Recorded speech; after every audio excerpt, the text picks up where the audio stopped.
If I'm wrong about who the traitor is, I don't know. I'll shave off my eyebrows.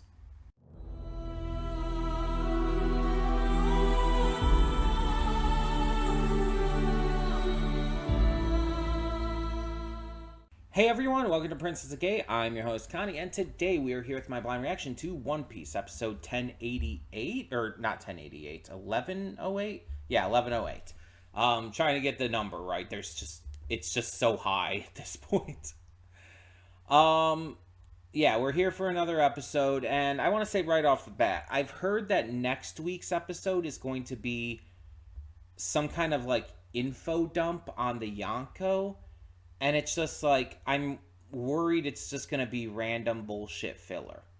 Like if they needed to take a week off because it's getting too close to the manga, just take a week off. We don't need some bullshit random filler in there. It's like we know about the Yonko. We don't need to know about the Yonko anymore. It's just a waste of time. And if it's done in like that chibi way that they're doing all this info at the end of episodes at with like the chibi characters, I am very much not interested. But I'll wait. I think I'll end up waiting to hear how the episode is in terms of that before I make the decision next week. But we'll get on with that as we do. So we left off with S Snake seemingly turning on them after having attacked oh god, what is his name? Not Edison. Edison's the little one. Pythagoras. After having attacked Pythagoras, S Snake is later found by oh my god, I'm trying to remember all these names. Not Lilith. The blonde one, the one that eats, sleeps, and poops. I can't think of her name right now. But she ends up finding it while she's traveling with the others, and is shown to be alone with S Snake for a notable period of time. And then out of nowhere, S Snake suddenly attacks using the Marrow Marrow beam on the Vegapunk. I can't think of her name right. Hold on. I'm going to look it up. I'm not going to look up any spoilers or anything, don't worry. I'm just looking up Vegapunk blonde. No, not Lilith. York. York is the one I'm thinking of. So York is put to sleep. Well, put to sleep, turned into stone by the Marrow Marrow beam. And it seems like S Snake is like, going full rogue. But again, S Snake was with York, like alone, while the others were still like moving forward and talking and stuff for a good amount of time. Definitely enough time for York to have told S Snake to use the Marrow Marrow beam on her to make her look innocent. To make her look like she couldn't possibly be the traitor and whatnot. You gotta throw the trail off somehow, and that would be a smart way to do so. But the problem is, and I don't know if it's like this in the manga at all, but the way it's shown, the way the scene is shot, like, it just makes York look exceptionally guilty. Because I believe there was a shot where it's like, it's showing the others talking, and it kind of pans over, and you see, like, York, either in the background or right in the foreground, like, kneeling over, looking at something. We don't see what it is right away. And it looks very creepy and mysterious. And it's like that shot just made it, like, I feel like kind of obvious And I was wondering who could the traitor be, because we know there has to be a traitor based on the entire, dome going back up and everything. But I was kind of going through it. It's like it has to be one of the Vegapunks. We know that. But who's it going to be? So I'm going through all of them in previous episodes and all. And yeah, there's not really many of them that make sense. It's either going to be too easy, too obvious, or it's going to be like just not really sensical. Sensical, yes. It won't be very, it wouldn't be a very logical choice that would make a lot of sense. So either it's going to be just a really out there random option like Atlas or someone. It's going to be one of the ones that are just too obvious like Lilith or Shaka. Or it has to be York. Because York is the only one that actually would work on a narrative level, I feel. Like, I just can't see it being anyone else. And with what we saw last episode, it just kind of solidifies the idea that it's her to me. So,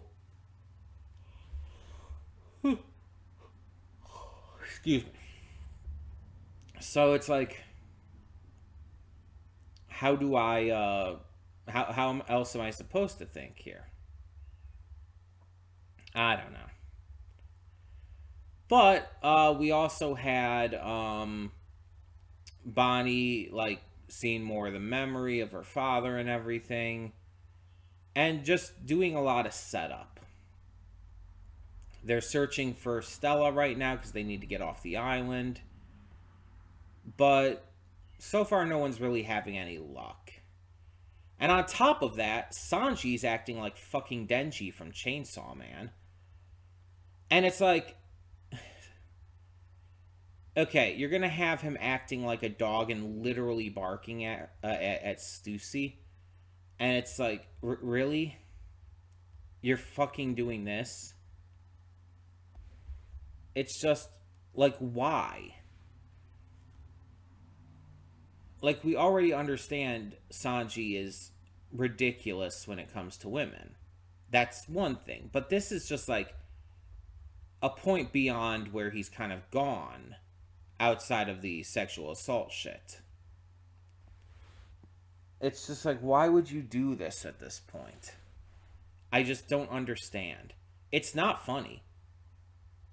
I understand that like Japan has a different view on like certain things in terms of humor than us here in America, but it's like, I don't see how anyone could find that funny. It's gross. It's absolutely gross. There's nothing funny about it. I don't know. Maybe that's just me.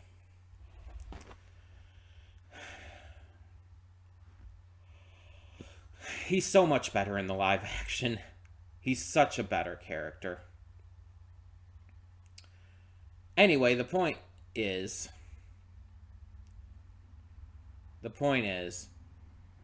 there's issues I have with that, but hopefully it doesn't last any longer. Hopefully we just don't have to worry about that again. I'm definitely interested to see what more we go with, and how long it takes for Jay Garcia Saturn, I believe. How long it takes for him and Kizaru to arrive. A lot of questions, a lot of things that are still, being built toward. It's going to be interesting to see. So, that all being said, I think we should probably get this started. I think we should just get into it and see what this episode has in store for us. But before we do, I do want to remind you all that we have a lot of great content to check out on this channel. Every Monday through Friday, we have a plethora of awesome series reactions. And on Mondays, we also do YouTube reactions, or at least YouTube adjacent. Whether it's shorts, specials, miniseries that just don't have enough episodes, or actually something from YouTube, that's what goes in this slot. Just stuff that doesn't quite work as a full series or a movie reaction. And speaking of movie reactions, we have those every Saturday and Sunday. They are pre-recorded earlier in the week, but uploaded on the weekend, so that everything kind of has something going on for it in terms of reactions. We also have a couple Let's Plays currently going on the channel. Every Sunday, Tuesday, and Thursday, we're playing through Spider-Man 2 and having an absolute blast with it. I'm almost done in terms of recording, but we've got plenty more to go in terms of actual,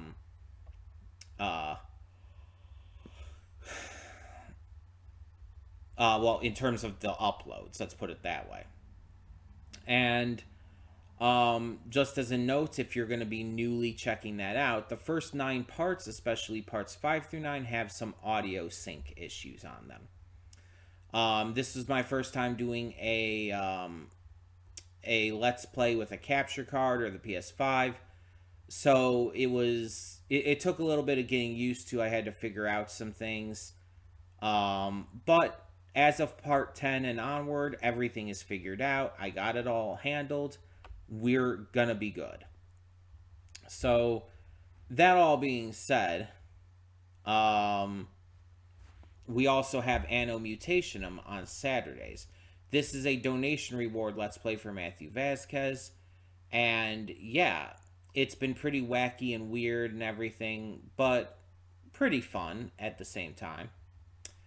And if you want to know how to donate for a future PS5 game Let's Play, just check out the video on the channel for the June Double Reward month from this year. You could go to the channel search, type in June Double Reward month PS5. It'll tell you everything you need to know regarding how to donate for a PS5 Let's Play in the future. And on top of that, it'll help you just understand everything you need to know for that. So, that being said, we're going to get into this and hope for the best with this episode. So, when the screen fades to black, pause this redirect and go to the description below. Follow the link to the reaction because, yes, we do redirect all reactions on this channel. I understand you don't want to have to click all these links just to get to the reaction, but you know how YouTube's copyright system can be. It's pretty shitty. So to kind of avoid any issues with that, we push our reactions off to another site. Series, movies, etc., anything that is a reaction gets pushed off to another site. And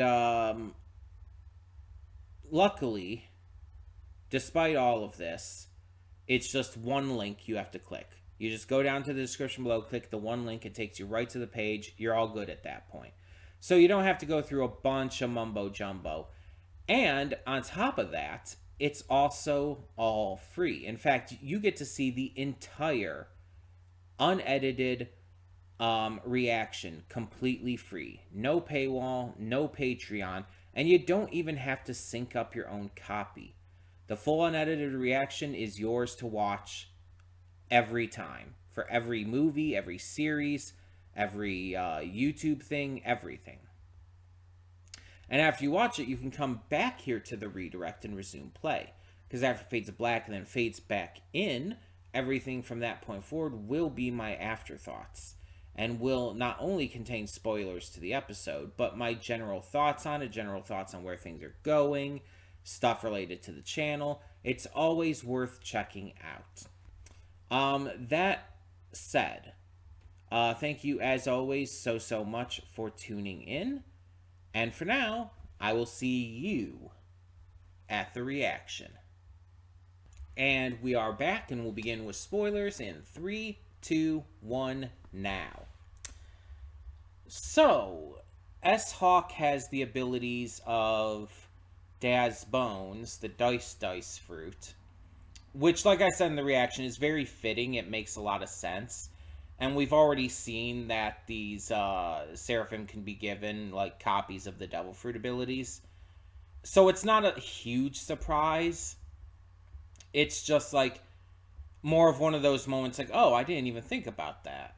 But that makes a lot of sense.